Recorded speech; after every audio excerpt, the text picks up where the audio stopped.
तो बच्चों ये क्वेश्चन नंबर 34 है, इसको हम लोग करके एक बार चेक कर लेते हैं। क्वेश्चन नंबर 34 में बच्चों आपके पास गिवन है कि आपका जो एफ एक्स है जिसको आप y कहते हैं, वो y आपका 1 है जब x ग्रेटर देन 0 है, y आपका 0 है, यानी कि y एफ एक्स आपका एक तरह से सिग्नम x है, और आपका जी एक्स आपके पास गिवन है, ये जी एक्स है आपका। बच्चों यहाँ पर पूछा गया है आपसे एफ ऑफ जी एक्स कि ये discontinuous f of g x कहाँ कहाँ पर होगा। तो एफ ऑफ जी एक्स का मतलब क्या होता है बच्चों की एफ एक्स में जहां जहां x होता है उसकी जगह हम जी एक्स पुट कर देते हैं।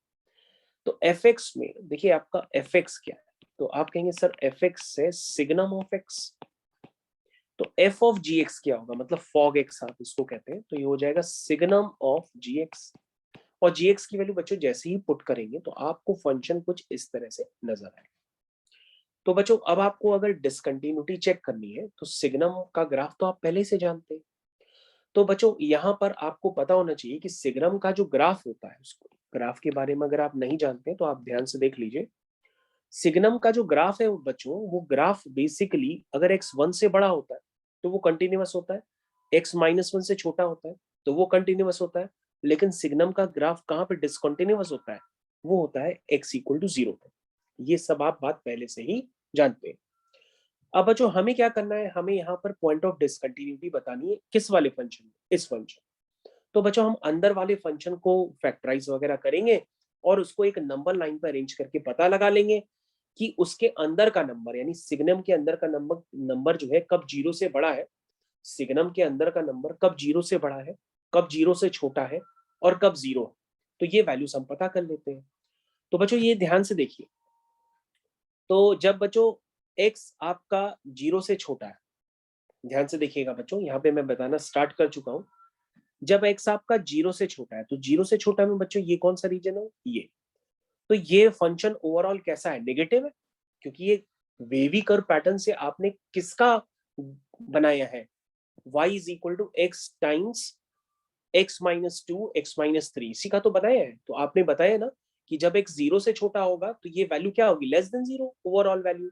किसकी value, x into x-2 into x-3, ये वैल्यू लेस देन 0 होगी, तो उसका सिग्नम -1 होगा।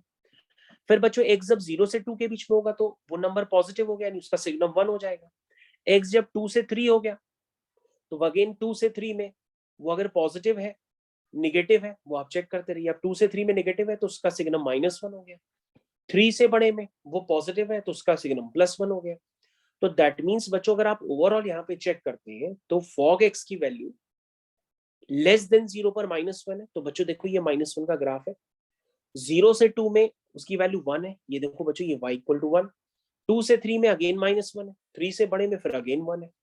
तो इसका मतलब जो आपका स्पेसिफाइड इंटरवल, उस स्पेसिफाइड इंटरवल में ग्राफ कब कब ब्रेक हुआ है। तुम कहोगे सर x इक्वल टू 0 पे ब्रेक हुआ है, क्योंकि ब्रेक का मतलब आपको पेन उठाना पड़ा है। भाई y इज इक्वल टू -1 और y इक्वल टू 1, भाई पेन को तो एक बार छोड़ना ही पड़ेगा ना, मतलब पेन को लगातार कंटिन्यू बना रखते हुए आप लगातार -1 एक बार में ग्राफ थोड़ा ना बना सकते। भाई -1 बनाएंगे y इक्वल टू -1, ये आपका y इक्वल टू -1 है और ये आपका y इक्वल टू 1 है, तो बीच में एक जगह तो पेन आपका छूट जाएगा ना। तो ये ग्राफ आपका x इक्वल टू 0 पर डिसकंटिन्यूअस है, फिर x इक्वल टू 2 पर डिसकंटिन्यूअस है, फिर x इक्वल टू 3 पर डिसकंटिन्यूअस है। तो ये डिसकंटिन्यूटी का एक पीरियोडिक पैटर्न रिपीट हो रहा है, अगर आप ध्यान से देखें।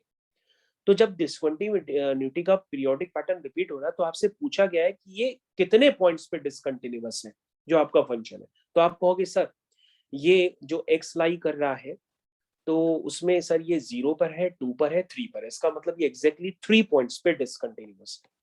आई थिंक आप लोग को अच्छे से समझ में आ गया होगा। Thank you.